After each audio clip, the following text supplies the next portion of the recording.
Welcome back to the Sam Houston Sports Talk podcast. Episode 7 comes your way right here, right now. And apologies if we haven't been posting a lot.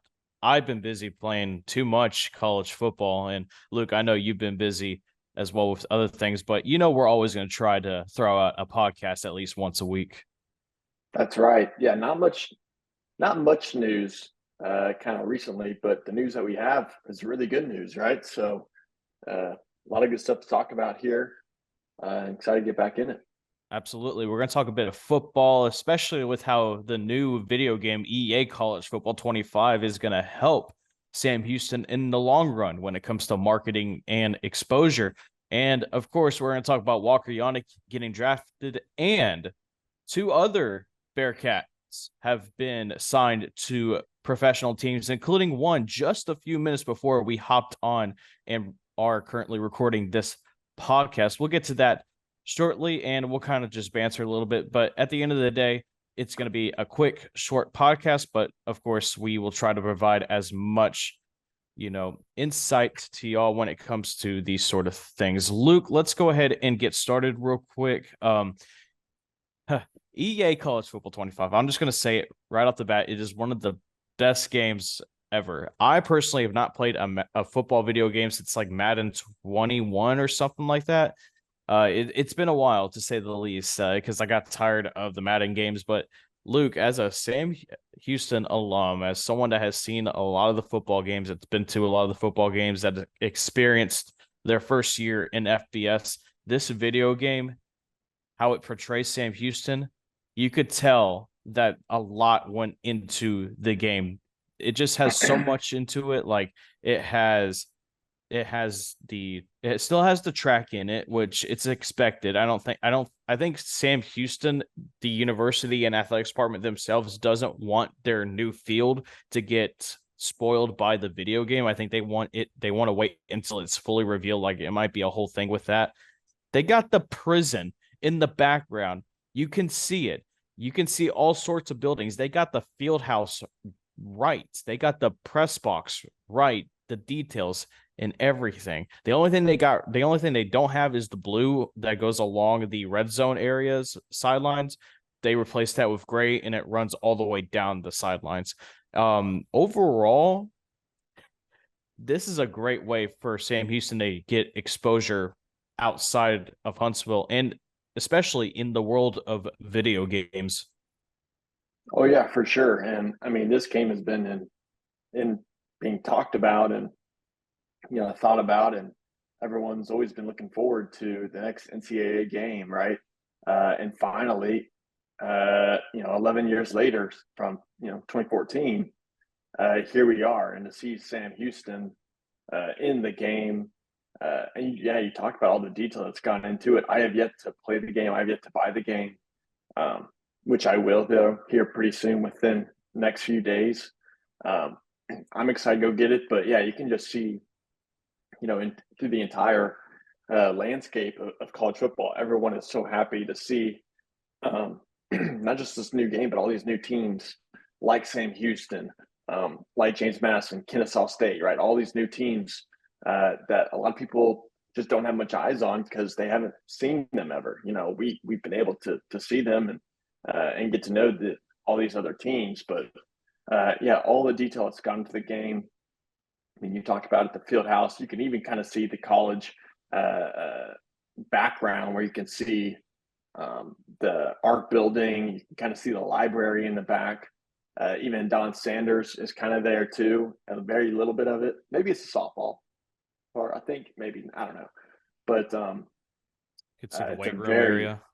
Yeah, it's a very, very good looking game already. And there's going to be patches, and they're going to do updates to it, which will, hopefully make it even better. I'm excited to get my hands on it, but the stream was good the other night. You really walked through a lot of details, and you can see people enjoyed it too. Yeah, absolutely. I just want to thank all of y'all. We started this week at 37 subscribers, and we were stuck at that for a while. But then once we did those streams, it went from 37 at the beginning of the week to 44 at the time of recording on this Thursday just after noon. Just thank you all. And if you haven't already, be sure you subscribe and like this video. I mean, why not? It's just a boop. It's a little push of a button. That's all there is to it. And heck, in the future, when Luke does get it, 1v1. Collin, you don't want none of this. Oh, wait, okay. I saw you the other night. You don't want none of this. Yeah, hey, there's a reason I have not streamed for the past couple of days. I've been learning. You've been practicing. You're not ready for the triple option. Okay, we'll see. Who's gonna run the triple option? Huh? You gonna run the triple option with Sam? Well, I mean, I'll pick like Air Force or Navy or Army and just run the triple option because that's what's so cool is that the teams have specific playbooks. It's not like you can just choose a playbook. You have to stick to the playbook that in the defensive scheme that team runs. So with Sam, it's the spread offense and the 4-2-5 defense. Which have you looked at the dynasty mode at all, or the ultimate team mode? I have dived into Ultimate Team because they have some challenges in there that could sort of teach me how to play the game properly, like the mechanics of it. So I've been doing those. I haven't dived into Dynasty yet, but I will in the future. There's a couple of other things that are not accessible at the moment because the game's not fully released yet to the general public because I like apparently over 700,000 people were online when the game released early on Monday. It's I mean, it's pretty much enough already if you think about it, but the game, there's some other features that will be fully released on Friday. So that's where I'm going to experience more. EA has some really rough couple years in the public relations and the PR, public opinion. Like, they have gotten some serious flack over the few years. This has completely transformed that. People still have a good or bad or kind of indifferent opinion about EA. This is all good right now. Yeah, and it's because the development team are full of college football fans. Like, they care. Like, they care about the product they put out there. They didn't just focus on the big schools. They went hardcore with the smaller schools, like Sam Houston. By the way, at the end of every first quarter, when the second quarter begins at Bauer Stadium, the Sam Houston chant is heard. You could hear it. Apparently that has been a long known thing to be in the game. I totally forgot about it and I was surprised. I mean, and they have the ROTC doing the push-ups, doing the cannon, like it's all just beyond my expectations. And this is going to be something that's going to be great for Sam Houston for when it comes to the brand exposure in the long run. I mean, you saw YouTubers like MMG, Bordeaux, Mr. Civ, like many others using Sam Houston as their first rebuild. And when it comes to Dynasty Dynasty and other stuff like Road to Glory, MMG started out as a Sam Houston recruit. And those videos have been getting millions and millions of views. And guess what's on the thumbnail? Sam Houston orange, Sam Houston logo. Just brand exposure wise, it's going to help the university. It will. Hopefully the university promotes it even more and gets, I'm sure throughout the school year, I'm sure there'll be intramurals. They always have the video game tournaments. I'm sure this will be in there. And Sam Houston will be all over the map. So really excited about it, of course. Pleased with how it's come out. And it's only going to get better, right? So,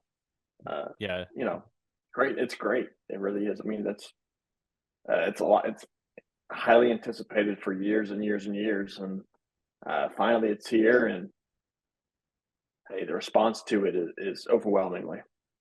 Well, hey, it's going to be a great way to keep college football fans occupied because we're getting closer, but we're just over, I think at this point for Sam, it's 44 days remaining until the opening kickoff against Rice. And guess what? This morning and yesterday, starting on Wednesday morning, I saw at least they started doing their own personal media day stuff, and that's a great sign to see, because that means college football is getting closer, and you got the Conference USA Media Day next week.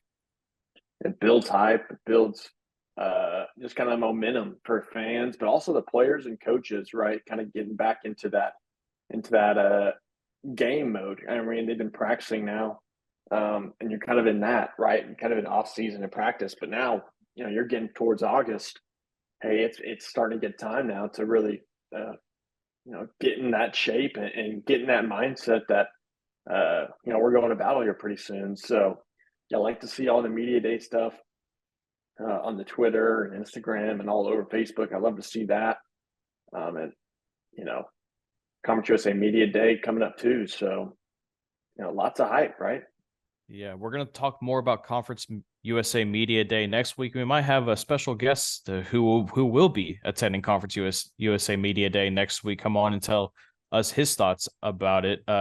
You might already guess who I'm trying to get on next week. So, hey, why don't you leave it in the comments? And while you're leaving it in the comments, subscribe to Sam Houston Sports Talk and follow us on all of our social media platforms. And hey, we got social medias too. Luke, you're very active on Twitter. I'm active on Twitter as well. Follow us on all of our personal socials as well. We tend to be pretty, fun on there, I guess, to say the least. I know Luke likes to trash talk Rory McIlroy as much as any chance he gets. And hey, he's a big Spieth fan. You might like Jordan Spieth. Right, boom, right there. Yeah, well, at time of filming right now, he's 1 over par in the Open He's Championship. watching. He is watching right now while we were recording. You got to love the multitasking. I walked away from it. There's nothing going on in this room. I will say Rory McIlroy is awful. He was so bad this morning. It was great. Well, what did he do this time? Did he miss another 3-foot putt or something? Oh, well, of course. A couple times he went into the bunker and tried to chip out and went back into the bunker. So that sounds like me every time I go out there. I think he was like 5 or 6 over par, so not great for him. But we'll see. A couple good guys are on top right now. Shane Lowry was up and JT was up, so some good guys up on the top of the leaderboard.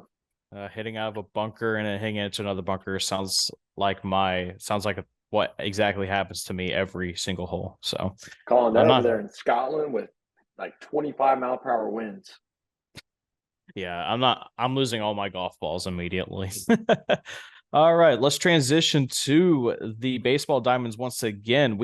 Sam Houston baseball having a great week when it comes to players getting signed to pro teams. Obviously, we saw Walker Janek get drafted into the first round to the number 28 pick to my Houston Astros, much to the dismay of a lot of Sam Houston friends I have that are Rangers fans. So I really thought that Walker was going to go higher. I thought that his stock went up after the winning the Posey Award and also having a really great season.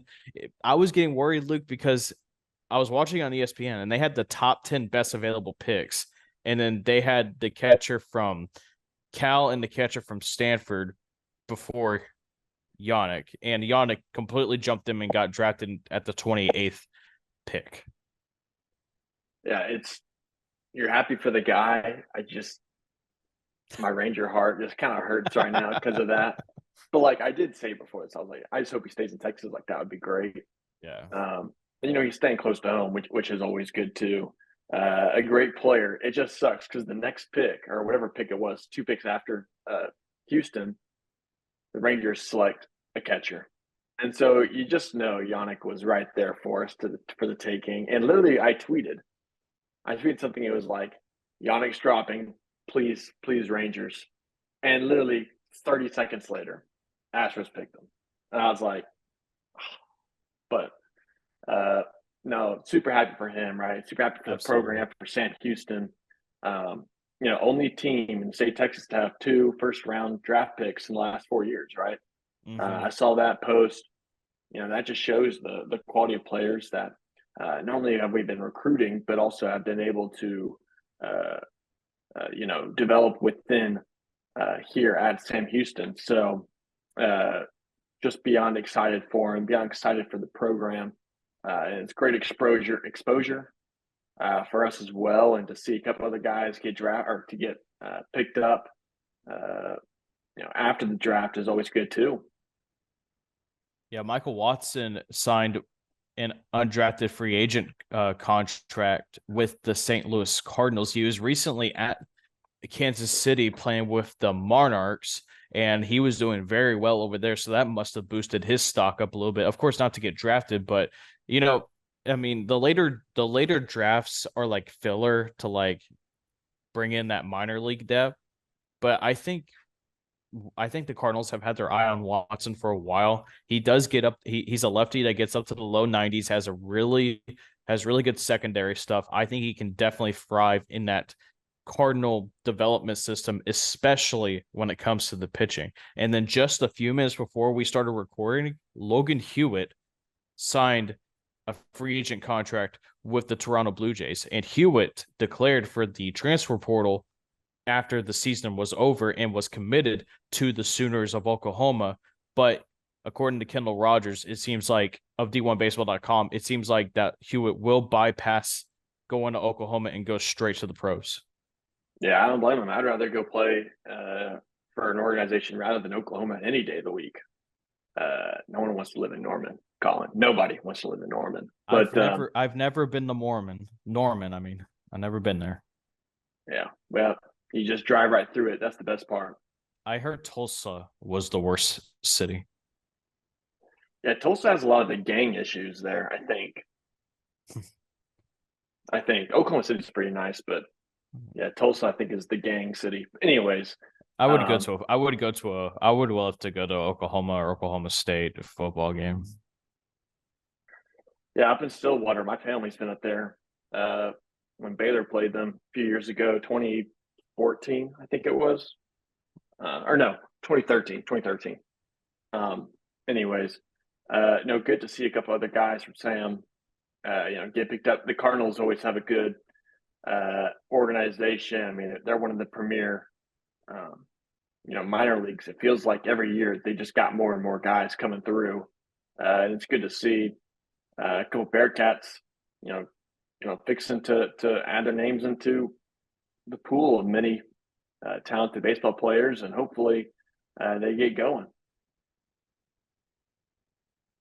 It's I do reason why I love seeing all this is because it's starting to it establishes Sam Houston baseball as a good way to for a talent factory, like not just hitting but pitching as well. Because you had Hayden Wesneski, Ryan Tepera, and then hitting wise, of course, you got Ryan O'Hearn and Colton Cowser, the likes of those guys as well.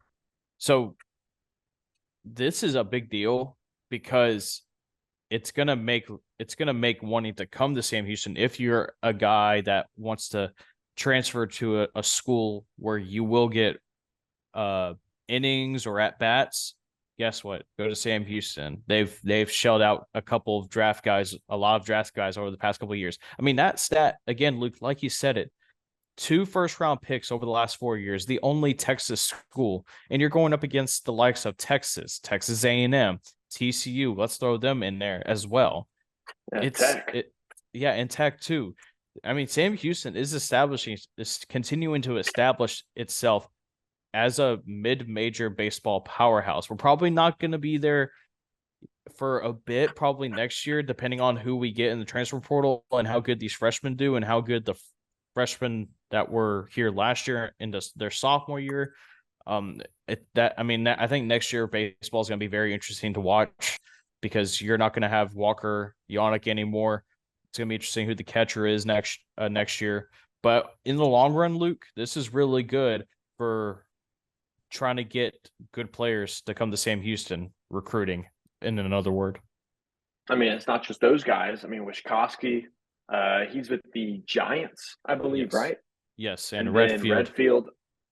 I mean, it's just year in year out, Sam Houston's putting guys, uh, in the minor leagues, in the major leagues, which is huge for a program. Because you can say, look, maybe we get guys that get overlooked, but the talent pool in Texas is huge, right? And a lot of these guys get overlooked, and they get some playing time here at Sam, and they do great. And you can really see the talent and the hard work that they have and they've been through. It pays off. I'm trying to see, I've been hearing some things that Sam baseball picked up a couple of portal commits. I haven't seen it yet. It was initially reported by other outlets. So, but we'll get more into that later on once we get more information on it. Luke, it was kind of a slow news week, but there was still a lot of things happened this week. But once Conference USA Media Day passes, that's when the true countdown begins to the Bearcats' second year in FBS play. We're gonna and as we get closer to that, we're starting to get to that point where we are going to start talking and breaking down the roster a bit more. What are some battles we're going to be interested in seeing? What out of fall camp, because the quarterback spot is apparently still being contested with. It's gonna who's going to be that? What's going to be that linebacker room? What's going to be that D-line room? What are those rooms going to look like? There's going to be a lot more that is going to be talked about and discussed here on the Sam Houston Sports Talk YouTube channel. It's not just going to be in podcasts. We're going to put it in videos as well. Luke, I think that'll wrap things up for this one, unless you got anything else to say. No, I just Sam Houston EA Sports College Football. I mean, how fun is that, right? I mean, it is. The anticipation has boiled over, and I'm ready to go play it. I'm ready to go lead the Bearcats to a couple more national championships, hopefully. So we'll see. I'm excited. Yeah, absolutely. I am too. Folks, this was episode 7 of the Sam Houston Sports Talk podcast. Be sure you like and subscribe. Follow us on all of our social media outlets. Follow us, Collin, Neill, and Luke Scott on our personal socials as well. Like I said, that'll do it. And we'll see y'all next time. College football is almost here, folks. It's almost here. As always, eat 'em up, Cats. Check you next time.